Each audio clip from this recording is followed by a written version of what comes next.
Voy a hablar del comercio, entendiendo por comercio el intercambio no solo de bienes, sino de servicios también. Los orígenes del comercio se remontan a finales del Neolítico, a la Edad de Piedra, a unos 8.500 años antes de Cristo, cuando se descubrió la agricultura.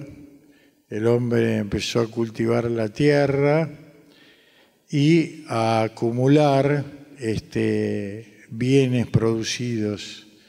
Ahí nacieron lo que hoy llamaríamos los stocks. Y cuando esos stocks fueron creciendo, empezó a haber sobrantes y se estableció la primera relación de stock-consumo. Y esos hombres de pueblos o aldeas empezaron a pensar qué hacer con los sobrantes. Entonces salieron a buscar alternativas y se encontraron con el otro, con el mundo de la otredad, digamos, ¿no? Y en ese relacionarse con el otro para poder colocar sus sobrantes, nació la primera forma de intercambio comercial, que fue el trueque. Y en ese encontrarse con el otro, nacieron también otro tipo de relaciones humanas a las que esa gente de esas tribus tenía dentro de la tribu. Empezaron a conocer gente diferente, más alta, más baja, o que hablaba de otra forma, o que tenía otras costumbres, otras creencias. Ese comercio fue entonces construyendo los primeros puentes de relación entre las personas. Cuando el trueque también dejó de ser suficiente, porque los sobrantes de unos eran demasiados para los otros y no podían pagarlos con productos, nació la moneda. Dicen que la primera moneda era una aleación entre oro y plata llamada electrum. Años más tarde, esta moneda sería llamada dinero, que es una palabra que tiene su origen en el denario romano.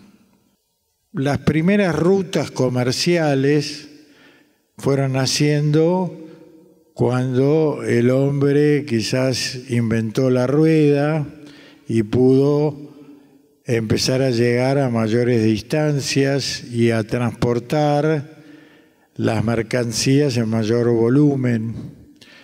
La ruta comercial más conocida para nosotros en la actualidad fue la ruta de la seda, que iba desde China hasta Europa, ¿no? Y atravesaba Mongolia, la India, Afganistán, Persia, Siria, el Líbano, etc. Todos conocemos y muchos admiramos a Marco Polo, que fue el que descubrió una de estas rutas con su viaje a las tierras del Gran Khan en Mongolia. Ahora justamente se está dando una serie por Netflix de Marco Polo. Estas rutas comerciales y estos intercambios no estuvieron exentos de los abusos de pueblos, tribus o civilizaciones de unas sobre otras. Fueron motivo también de guerras, ¿no? De luchar por sacarle al otro sus sobrantes, sus stocks. Pero los puentes fueron más fuertes que la guerra y el comercio comenzó a crecer sobre una base que hoy sigue estando vigente, que es no tener prejuicios. O sea, no se puede comerciar si uno tiene prejuicios, porque el fin del comercio es comprar o vender. Entonces, en el acto de compraventa no deben jugar prejuicios ni étnicos, ni religiosos, ni culturales. Por ejemplo, uno puede viajar a la China, tener que comer con palitos, en la India con la mano, en Europa con cuchillo y tenedor, y por ahí en las Pampas con pan y cuchillo, ¿no es cierto? Estas rutas terrestres, tiempo después, dieron lugar a que se generaran las rutas marítimas y las oceánicas.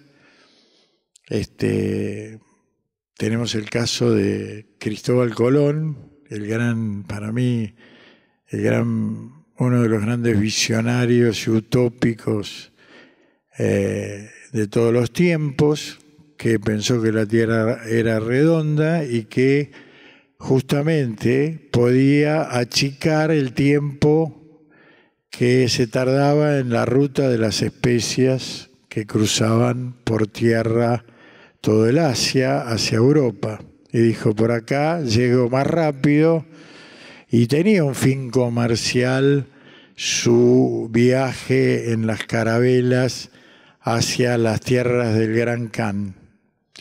Dicen que cuando llegó a Cuba, los indios del lugar que llamaban a Cuba Cubacán, los indios taínos, él creyó que había llegado a las tierras del Gran Khan.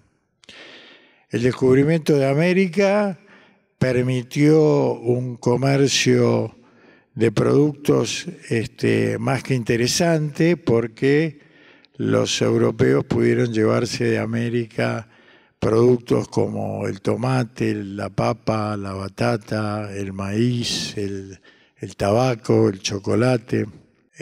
A medida que fue pasando el tiempo, el comercio se fue sofisticando, aparecieron los bancos, no solo para proteger el dinero, el denario romano, sino también para servir como medio para las transacciones.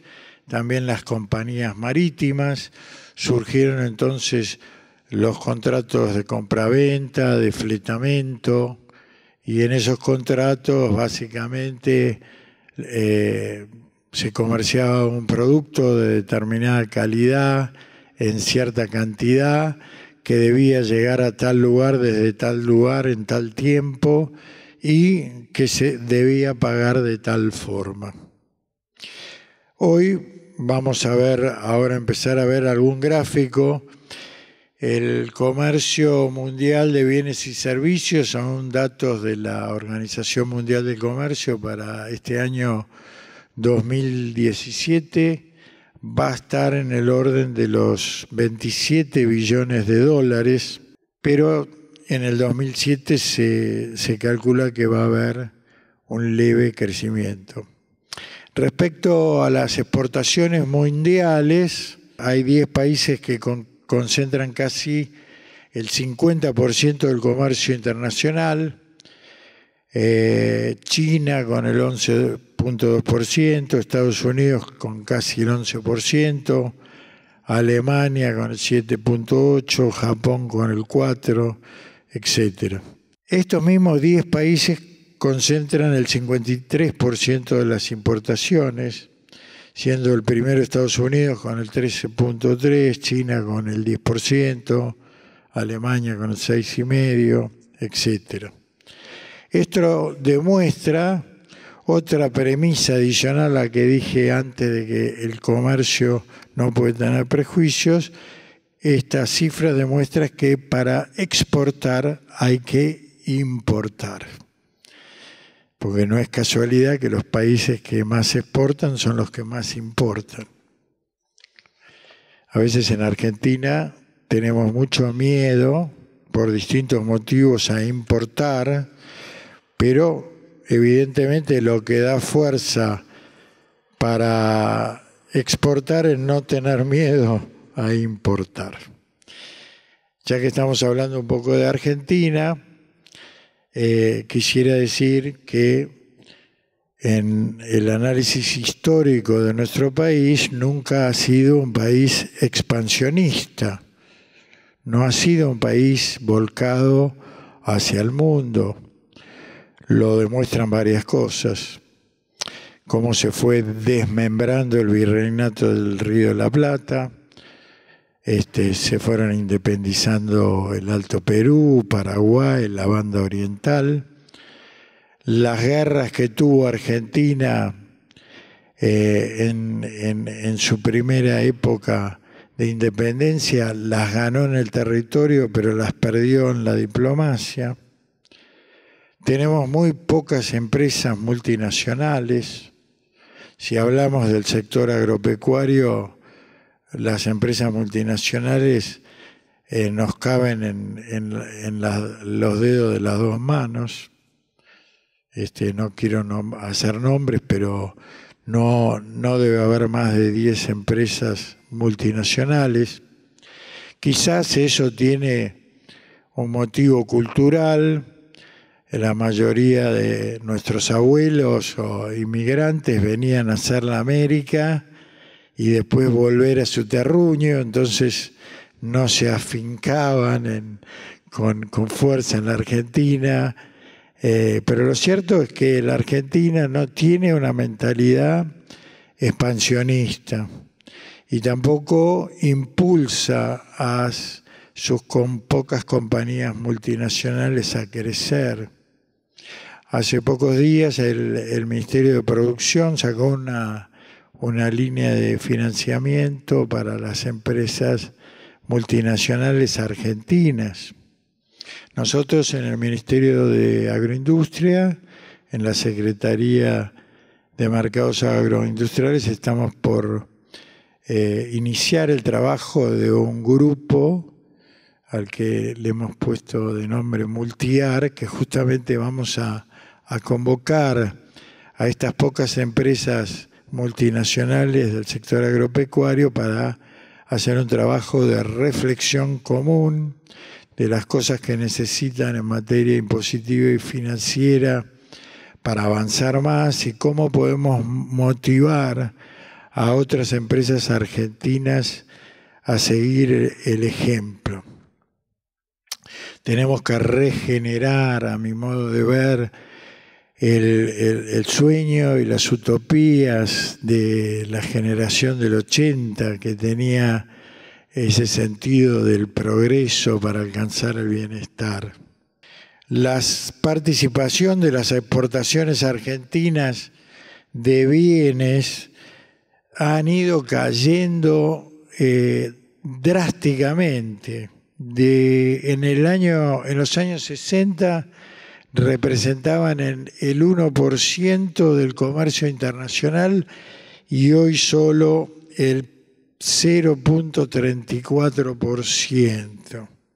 Y otro tanto han decaído nuestras importaciones. Quisiera terminar esta breve alocución al comercio como puente de unidad entre los pueblos, a contar mi experiencia personal en el comercio internacional de 35 años. Cuando yo empecé a trabajar en el comercio, un cuñado mío quiso hacer una empresa exportadora, importadora. En esa época todo se manejaba por carta.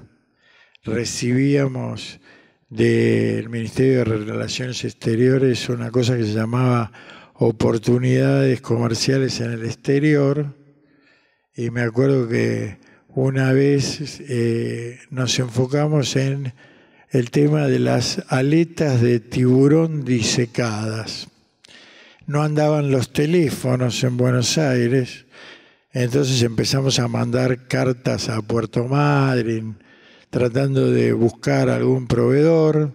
lo encontramos, contestamos a esta oportunidad comercial que era en Japón por carta. Las cosas tardaban una eternidad. Finalmente, cuando nos dijeron que estaban interesados, viajamos. Después fueron apareciendo nuevos medios de comunicación. Yo pasé por la época del telex, después vino el fax, después llegó este maravilloso mundo de Internet, las teleconferencias, los videochats, etc.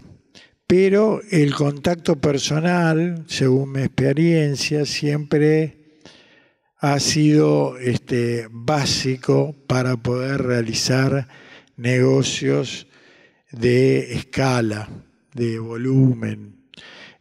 Conocer al otro, estar en contacto con el otro, es lo que nos permite generar confianza, y la confianza es la base del comercio, para ambas partes, porque el que compra lo único que está pensando es si va a recibir el producto en tiempo y forma, en la calidad que compró y en el momento que lo pidió. Y el que vende lo que más piensa es en cobrar lo que vende. Y como dije antes, en el comercio no se pueden tener prejuicios ni ideológicos, ni políticos, ni religiosos, ni étnicos, ni idiomáticos, ya que el fin que buscamos en el comercio es el intercambio, la transacción. Ese es nuestro fin. Pero en general, cuando establecemos relaciones comerciales, también vamos trabando amistades con el otro, con la otredad, y uno va apreciando empresas, personas, países con los que le gusta comerciar. Últimamente, y ya para terminar, se está creciendo mucho el comercio electrónico. Se calcula que para este año 2017 el e-commerce va a llegar a mover unos 2 billones de dólares, o sea, casi el 8% del comercio mundial. Hace poco compré una campera yo para un hijo mío por eBay, la pagué con PayPal, me llegó el aviso, entré en la página de AFIP, bajé el BEP, pagué el impuesto, le avisé al correo y me llegó a mi casa. No conocí a ninguna persona.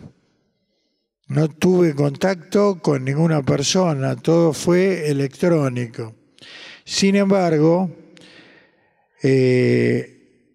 a ese comercio electrónico, que sin duda va a seguir creciendo, hace poco tuvimos en Argentina la visita del presidente de Alibaba, Jack Ma, invitado por el presidente de la Nación, y estamos haciendo un acuerdo a través de la Agencia de Inversiones y Comercio con Alibaba.